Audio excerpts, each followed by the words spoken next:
लेकिन हम देखते हैं इंडिया के चारों ओर जो जैसे श्रीलंका के अंदर भी सत्ता परिवर्तन हुआ, वो कैसा हुआ था, हिंसक रूप में हुआ था। बांग्लादेश में हुआ, वहां पर भी दबके हिंसा हुई थी, और उसके बाद में शेख हसीना आज भी हमारे भारत में ही है। नीट वाला एग्जाम जो है लीक हुआ, बहुत गलत हुआ। बच्चों की डेथ हुई, वो भी बहुत गलत हुई। मतलब सबसे बढ़िया कोई काम अगर कर रहा था पूरे प्रोटेस्ट में, सिर्फ उस पहले दिन नहीं, लगातार जो 20-25 दिन ये जो चला है, सबसे बढ़िया किसी ने काम करा तो पुलिस ने। देश के दिल दिल्ली में प्रोटेस्ट चल रहा है, लेकिन प्रोटेस्ट किस चीज को लेकर चल रहा है ये समझ नहीं आ रहा है। कुछ लोग अपना राजनीतिक स्वार्थ साधने के लिए प्रोटेस्ट में शामिल हो रहे हैं, या अपनी खत्म हो चुकी राजनीति का उदय एक बार फिर से करने के लिए प्रोटेस्ट में शामिल हो रहे हैं, या फिर देश विरोधी ताकतें अपना हित उस प्रोटेस्ट के जरिए साधने का प्रयास कर रही हैं, या फिर देश की छवि धूमिल करने की बात चल रही है, या फिर एक बार फिर से ये कोशिश की जा रही है कि जो हाल नेपाल और बांग्लादेश में हुआ वो भारत में हो जाए। इस प्रोटेस्ट का आखिर मतलब क्या है? और मैंने ये बात तो कही नहीं कि नीट छात्रों को इंसाफ दिलाने, क्योंकि वो मुद्दे तो वहां जमीन पर दिखाई ही नहीं देते हैं। आप राम का विरोध वहां देख सकते हैं, देश के विरोध में नारे वहां देख सकते हैं, देश विरोधी ताकतों के साथ खड़े लोग उस प्रोटेस्ट के अंदर आप देख सकते हैं।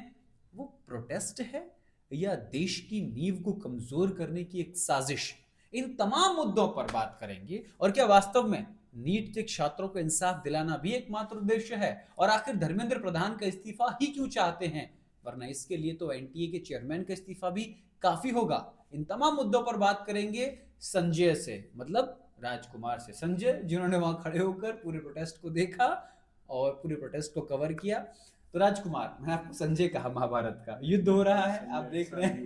संजय ने पूरा का पूरा 18 दिन देखा था, और यहाँ पे 18 दिन के बाद ही जो है क्या कहते हैं, चीजें जो है गड़बड़ जी होनी चालू हुई थी। जी संजय बहुत बड़ी चीज थी, उनको जो है दिव्य दृष्टि प्राप्त थी। लेकिन जी जो मैंने पहले दिन 6 जून को जो एक दिवसीय इनका प्रदर्शन हुआ था, वहीं पे चीजें समझ में आ गई थी। एक दिन पहले इन लोगों ने जो इन्हें सपोर्ट कर रहे थे, उन्होंने कहा था कि भाई इंडिया को नेपाल बना देंगे। और ये चीज़ अगर तुम्हें याद हो, तो जेनजी को लगातार भड़काने का या उकसाने का काम जो है राहुल गांधी और केजरीवाल ने लगातार करा है। हम पहले भी कई बयान देखे हैं जब से सत्ता परिवर्तन हुआ है नेपाल में। लेकिन हम देखते हैं इंडिया के चारों ओर जो जैसे श्रीलंका के अंदर भी सत्ता परिवर्तन हुआ, वो कैसा हुआ था, हिंसक रूप में हुआ था। बांग्लादेश में हुआ, वहां पर भी दबके हिंसा हुई थी, और उसके बाद में शेख हसीना आज भी हमारे भारत में ही है। और मतलब वो इतने गंदगी भरे लहजे में हुआ था कि उनके जो अंडर गारमेंट्स थे उनको भी निकाल निकाल के लोग लहरा रहे थे। सेम चीज नेपाल में हुई। नेपाल में भी क्या हुआ, संसद के अंदर भीड़ घुस गई थी, वहां पे आग लगा दिया था। तो लगातार 6 जून से पहले जब ये तैयारियां कर रहे थे, तो ये बोल रहे थे भारत को नेपाल बना देंगे। तो भाई नेपाल तो भारत नहीं बन पाएगा। 6 जून को क्या हुआ, जब हम प्रोटेस्ट में गए थे, मैं था, मेरा इंटर्न था, और अभिजीत तिपके वहां से आए, अमेरिका से आए, और उन्होंने कोई पहले परमिशन नहीं ली थी। लेकिन आपको पता होगा कि ऐसे प्रोटेस्ट जब भी हम करते हैं या कुछ भी करते हैं, तो पहले पुलिस से परमिशन लेनी पड़ती है, कुछ दिन पहले लेनी पड़ती है। लेकिन इमीडिएट उन्हें परमिशन मिल भी गई, क्योंकि दिल्ली सरकार, दिल्ली पुलिस या सरकार वगैरह नहीं चाहती थी कि एक दूसरे के साथ कोई विवाद हो। और जो इंतजाम वहां पे कर सकते थे, बहुत अच्छे इंतजाम पहले ही सरकार ने या दिल्ली पुलिस ने ही कर दिए थे। ये वाली बात मैं कह रहा हूँ, तो मुझे लगता है कमेंट्स में कुछ लोग मुझे भक्त भी कहने लगेंगे और सपोर्टर भी कहने लगेंगे। खैर, उन चीजों की मैं परवाह नहीं करता। नीट वाला एग्जाम जो है लीक हुआ, बहुत गलत हुआ। बच्चों की डेथ हुई, वो भी बहुत गलत हुई। सरकार की जवाबदेही बनती है। धर्मेंद्र प्रधान का आपको इस्तीफा मांगना है, मांगना चाहिए। पहले ही दिन मेरे पास कुछ वीडियोस रखी हुई है, मैं आपको दिखाऊंगा, आप लगा देना। वहां पर नारे क्या लग रहे हैं, उमर खालिद के बारे में सपोर्ट में। उमर खालिद कौन है आपको बताने की जरूरत है बिल्कुल। नहीं। उसके बाद में आप एक दो पॉडकास्ट और देखेंगे जहां पे उमर खालिद के बारे में अगर कोई गलत बोल रहा है, तो उसको जो है बेइज्जती करके, जैसे उत्कर्ष ने जो है दीपक की बेइज्जती कर दी थी। वो दीपक जो है तैयारी के साथ नहीं आया था, और वही दीपक शर्मा जो है अलग अलग जगह पे अगर इन लेफ्ट विंग वालों से सवाल पूछता है, तो अब उसे एक और यहाँ पे प्रथा चालू हो गई है। आप अगर किसी भी कॉकरोच से उनके बारे में कोई सवाल पूछ लेते हैं, या ये पूछ लेते हैं यहाँ पे आप जो हिंदुत्व के विरोधी क्यों कर रहे हो, तो आपको तुरंत सुअर सुअर कहना चालू कर देंगे। मैं आपको एक वीडियो दिखाऊंगा, एक लड़की जिसने लगातार सीजेपी के समर्थन में सरकार को सुनाते हुए, सरकार को उल्टा बोलते हुए, मोदी का ये हो गया, मोदी का वो कहते हुए लगातार 20 वीडियो बनाई है। लेकिन उस लड़की ने एक गलती से सवाल पूछ लिया सीजेपी के खिलाफ कि भगवान राम के बारे में तुमने उल्टा यहाँ पे क्यों बोला। करीब 100 लोगों की भीड़ उस लड़की को धक्के मार के भगा रही है और एक लड़की को लड़कों की भीड़ भगा रही है और सुअर कहते हुए। वो मैंने रिकॉर्ड करी थी, वो मैं आपको दे दूंगा। तो ऐसे चालू हुआ। तो फर्स्ट डे जब 6 जून था, वहीं पे हमें पता चल गया था कि भाई आगे क्या होने वाला है। वहां पे हिंदुत्व विरोधी नारे लग रहे थे, आरएसएस के खिलाफ नारे लग रहे थे। बहुत से ऐसे लोग थे जो आरएसएस बजरंग दल से जुड़े हुए थे, उनके माँ बाप जुड़े हुए थे, वो भी वीडियो मेरे पास रखी हुई हैं। वो आए थे धर्मेंद्र प्रधान का इस्तीफा लेने। लेकिन ये लोग सोचे बैठे हुए थे, बहुत सारे जो लोग हैं वो लगातार क्या सोचे बैठे थे कि हमें भारत को कैसे भी नेपाल और बांग्लादेश जैसी हालत में पहुंचाना है। ये चीज नहीं हो सकती। आपको पता है कि भारत की आर्मी, भारत के पुलिस जो है वैसी नहीं है जैसी नेपाल की थी। जितनी टोटल नेपाल की जनसंख्या है उससे कहीं ज्यादा हमारे पास देशभक्त लोग जो है दिल्ली और यहीं पे बैठे होंगे उत्तर प्रदेश में।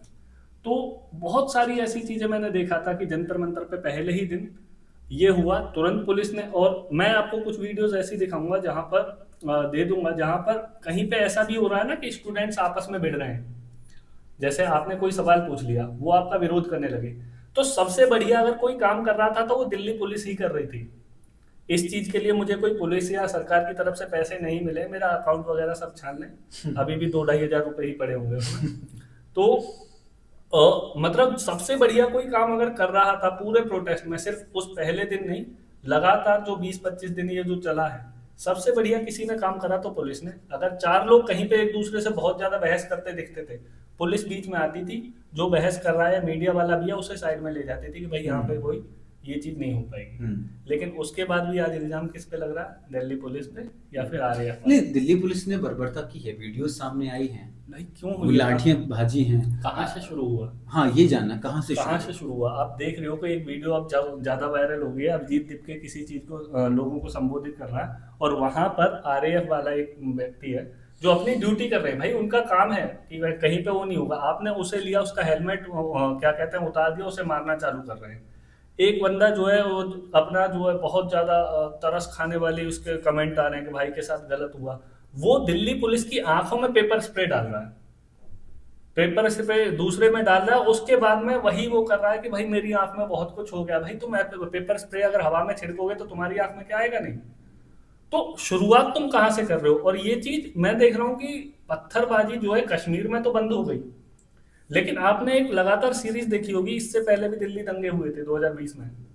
वहां पर छतों पे पत्थर अपने आप कहां से आ गए? ये लोग बताना चाह रहे हैं कि कोई दूसरे जो है दिल्ली पुलिस के ही लोग जो है उन्होंने पत्थर ले आए। लेकिन उस समय तुम्हें याद होगा कि बोतलें पड़ी हुई थी छतों पे, छतों पे सरिया लगा के ऐसे गुलेल बनाए हुए थे जिससे दूसरों हिंदुओं की छतों पे फेंका जा सके। ये पूरा प्रोटेस्ट मैं कह रहा हूँ धर्मेंद्र प्रधान का इस्तीफे के लिए तो चलो ठीक है जो नारे लग रहे थे, लेकिन एंटी हिंदू, एंटी नेशनल मैंने देखा। और ये कहते हैं कि भाई मीडिया जो है ये जो टीवी चैनल वाले हैं वो कवर नहीं कर रहे हैं। आपको मैं वीडियो दिखा दूंगा, उन्हें एंट्री नहीं करने देते थे लोग। मतलब जो ब्लॉगर हैं उन सबको तो करने देते थे। और एक सवाल आप पूछ लो, वहां पे जय भीम के नारे लग रहे हैं, जय भीम से किसी को कोई दिक्कत नहीं है।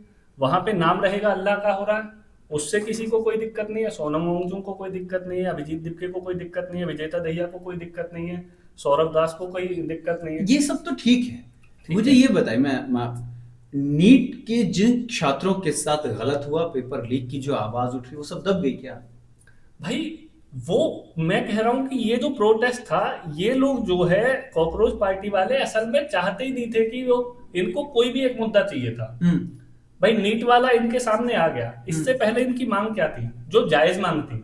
जब सीजेपी शुरुआत हुई तो इनकी मांगे क्या थी कि भाई मांगे क्या, मैं कह रहा हूँ जमीन पे जो दिख रहा था, कहीं पे गंदगी होती थी, कोई कॉकरोच का मास्क पहन के जाता था उसको सफाई करने लगता था, कहीं पे कोई थूक रहा उसे टोकने लगते थे। नीट वाला कैसे आया इनके पास? नीट मैं कह रहा हूँ ना, जब इनके पास 22-23 मिलियन फॉलोअर्स हो गए, अब इनको लगा कि भाई हमारे पास अच्छी खासी जनता है, हमको अब जमीनी स्तर पे उतरना चाहिए और हम तो बहुत ज्यादा पॉपुलर हो गए हैं। और फिर जब इतनी जनता पीछे हो जाती है सोशल मीडिया पे, तो लोगों को ना अपनी अलग अलग अपॉर्चुनिटी दिखने लगती है। आपने अब कहीं ना कहीं देख लिया होगा कि आम आदमी पार्टी का अच्छा खासा कनेक्शन इन लोगों के साथ है। विजेता दहिया कहाँ का था, अभिजीत दीपके, उसका भी जो है पीछे से पता चल रहा है। और फिर ध्रुव राठी जिसके अच्छे खासे फॉलोअर्स हैं। एक वीडियो आया था, वो ध्रुव राठी को वीडियो कॉल करके पूरा हाँ, प्रोटेस्ट नहीं दिखा नहीं रहा था। उन्होंने नहीं वो दिखा रहा है, लेकिन बाद में इसी ने बताया, अभिजीत तिपके ने, कि भाई ध्रुव राठी ने ही मुझे इन लोगों से मिलवाया, मैंने उससे फोन करा है। और ध्रुव राठी का आपको ये भी पता है कि ध्रुव राठी भी पहले आम आदमी पार्टी के लिए काम कर चुका था। और आम आदमी पार्टी के ज्यादातर, जैसे केजरीवाल के ऊपर बनी हुई जो डॉक्यूमेंट्री है, फिल्म है, ध्रुव राठी अपने फिल्म ठीक है, चैनल ठीक पे है। डालता है। लेकिन अब ये पूरा प्रोटेस्ट कल बदल गया। राहुल गांधी ने एक नई परिपाटी की शुरुआत करी। राहुल गांधी कल शाम प्रधानमंत्री आवास के बाहर बैठ गए। ये इतिहास में पहली बार हुआ जब लीडर ऑफ अपोजिशन प्रधानमंत्री के आवास के बाहर बैठ, वो अपनी आवाज तो संसद में भी उठा सकती थी, जब इस चर्चा पहले- की अनुमति दे दी थी कि आप नीट पेपर लीक पे चर्चा कर सकते हैं, इसकी अनुमति मिल चुकी थी। फिर शाम को धरना प्रदर्शन करके क्या दिखाना चाहते देखिए, हैं? 8 बड़े फैसलों बड़े मुद्दों पे बात होने वाली थी। जो पहले दिन था, मानसून सत्र का पहला दिन था, उस पे 8 बड़े मुद्दों पे बात होने वाली थी, जिसमें से नीट भी एक था, जिसमें से राम मंदिर जो आज के समय पे बहुत ज्यादा चंदा चोरी जो हुई उसके बारे में भी था, और भी कुछ महत्वपूर्ण विषय थे। लेकिन जो ये हंगामा हुआ, भाई आप लोगों ने राहुल गांधी ने जिस परिपाटी की शुरुआत करी है वो अलग है। सिर्फ वो राहुल गांधी नहीं, हर कोई इसमें हाथ धोना चाह रहा है, जो भी पार्टी हो।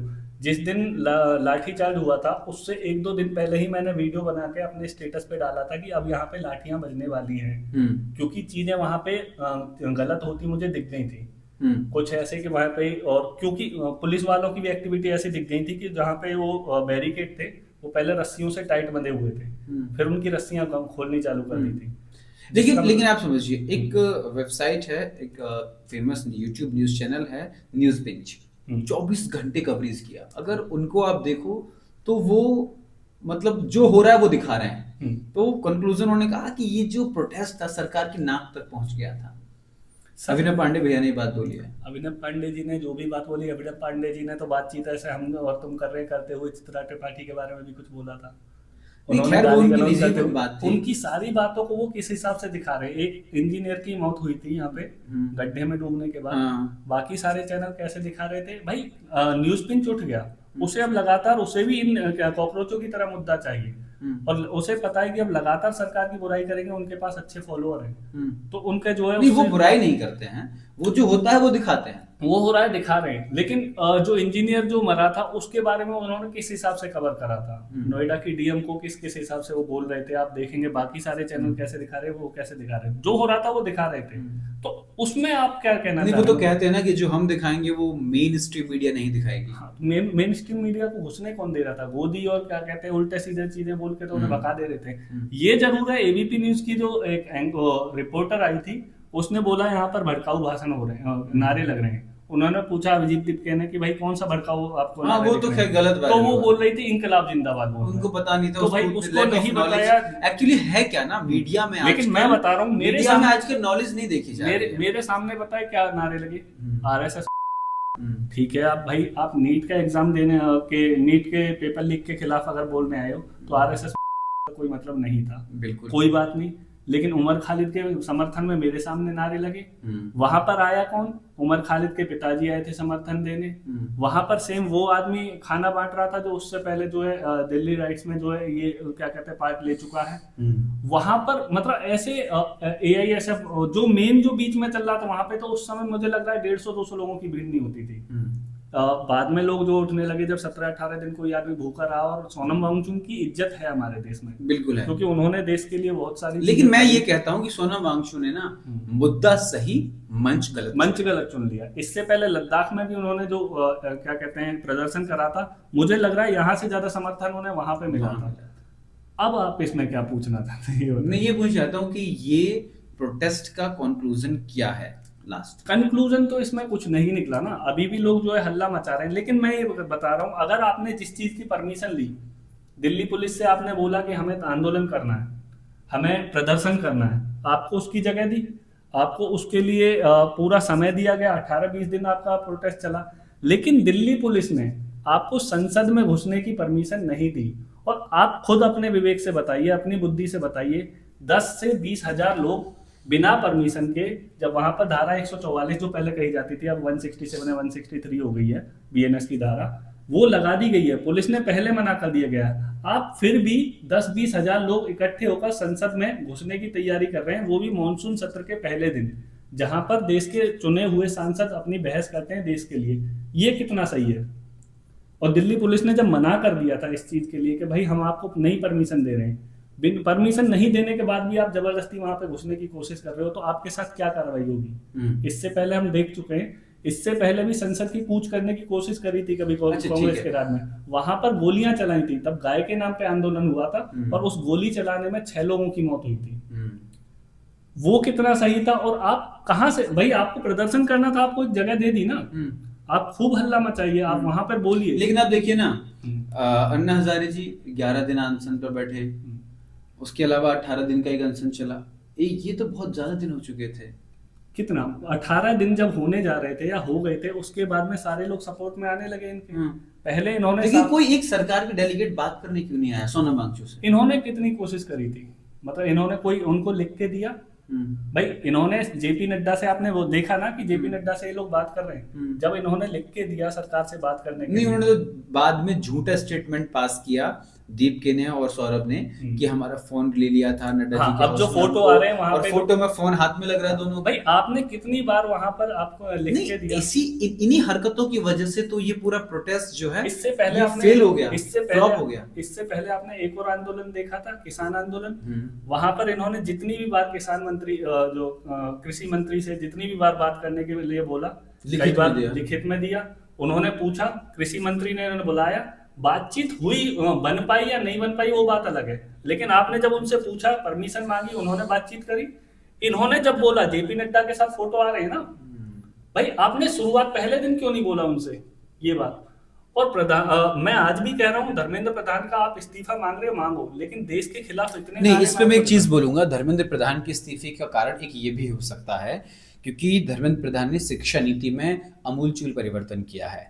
उन्होंने सबसे पहले हमें पढ़ाया जाता अकबर महाने उसको खत्म किया, मुगलों का इतिहास खत्म किया। अब हमें हमारे देश के सच्चे शूरवीरों का, जिन्होंने इस देश की माटी के लिए कुछ किया है, लूट खसोटने की, उनका पाठ्यक्रम जो है वो सिलेबस में जोड़ा है। मैं डायरेक्टली पूरा, अब मैं तो इनडायरेक्टली भी बोल रहा था, अब आप जो है डायरेक्टली बोल रहे हो कि भाई इसी वजह से धर्मेंद्र प्रधान की इस्तीफा मांगदार, क्योंकि उन्होंने हमारे भारत का जो मूल इतिहास है वो किताबों में दर्ज किया है।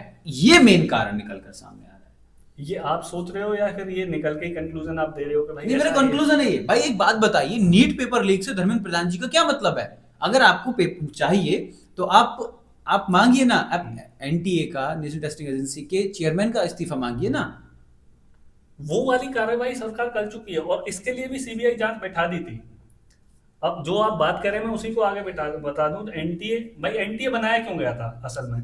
इसी तरीके के लिए मैं इसे जो है एनटीए को भी वैसे अपने काम में जो है सक्सेसफुल नहीं हो पाया है। जैसे यूएन पहले बना था, यूनाइटेड नेशन जो बना था, वो तीसरा विश्व युद्ध ना हो इसलिए बना था, लेकिन ये किसी देश के युद्ध को रोक पाया अभी तक? ईरान में और अमेरिका में हो रहा है, इससे पहले इजराइल के साथ दूसरा हो रहा था, उससे पहले जो अब भी चल रहा है रसिया का हो रहा है यूक्रेन के साथ। ये यूएन कुछ नहीं कर पाया। सेम चीज 2017-18 के बीच में ये बना, एनटीए बना। एनटीए अभी तक कोई पेपर लीक नहीं रोक पाया। 90 से ज्यादा पेपर लीक अभी तक हो चुके हैं और नहीं रोक पाया। और सरकार को भी इसमें कहीं ना कहीं जवाबदेही तय करनी होगी। इन लोगों का कहना ये था, जो कहीं ना कहीं सच भी है, कि अगर अभी हम जो इनकी गलती की वजह से इनका इस्तीफा ले लेते हैं, भाई अभी तक वो अनशन कर रहे थे और कुछ जो ऐसे एलिमेंट्स थे, जो मैंने कुछ नहीं बहुत सारे ऐसे एलिमेंट्स थे जिन्हें मैं एंटी इंडिया एंटी नेशन बोलूंगा, ठीक है, वो ऐसे थे। लेकिन सरकार की कितनी जवाबदेही है? कितनी बार उन्होंने प्रेस कॉन्फ्रेंस, धर्मेंद्र प्रधान ने कहा कि भाई ये गलत हुआ है। उसके बाद में जरूर हुआ कि हवाई जहाज से जो है पेपर उन्होंने भेजे और उसके बाद में आगे कहा, लेकिन नीट के पेपर लीक होने के बाद भी पेपर लीक हो गए, ये आपको पता है। फिर इसमें जवाबदेही किसकी तय होनी चाहिए? कुछ ऐसे एग्जाम भी थे जिसमें एनटीए की जिम्मेदारी नहीं थी। एनटीए के अंदर क्या क्या आता है वो आपको पता ही है भाई। नीट के एग्जाम आते हैं, जेईई मेंस के आते हैं। जो सीबीएसई के अंदर पहले कोर्स आते थे उनको, क्योंकि सीबीएसई के ऊपर बहुत ज्यादा दबाव पड़ रहा था, तो एग्जाम कराने के लिए ऑटोनोमस एक अलग बॉडी बनाई। तो बिल्कुल इस चर्चा का लबोलुआब यही है कि जो प्रोटेस्ट चल रहा है वो अब नीट के असल मुद्दों से हटकर लोगों के निजी मुद्दों से जुड़ गया है। इसीलिए शायद ये प्रोटेस्ट सफल ना हुआ है और देश विरोधी ताकतों के रहते ऐसे प्रोटेस्ट देश में कभी ये मैं सफल अभी भी नहीं कह होंगे। दे रहा हूं, कि जो ये लोग कोशिश कर रहे हैं, चाहे वो राहुल गांधी हो, चाहे वो केजरीवाल हो, चाहे जितने भी एंटी नेशनल एलिमेंट और जो भी हैं जो इनके साथ है, मैं राहुल गांधी को एंटी नेशनल एलिमेंट नहीं बोल रहा हूँ, लेकिन जो ये सोचते हैं कि भारत को बांग्लादेश, नेपाल या श्रीलंका की तरह ऐसे कर देंगे, भाई गलत सोच रहे हो। एकदम गलत सोच रहे हो, तुम्हारे बस की नहीं है। और नहीं मैंने है। कल भी एक लड़के को बोला था कि नेपाल बनने में ज्यादा समय नहीं लगेगा। भाई तुम्हारे बाप में भी दम नहीं है कि तुम देश को, हमारे भारत को नेपाल या बांग्लादेश बना दो। भारत लोकतांत्रिक शक्ति है, था और हमेशा रहेगा। जय हिंद।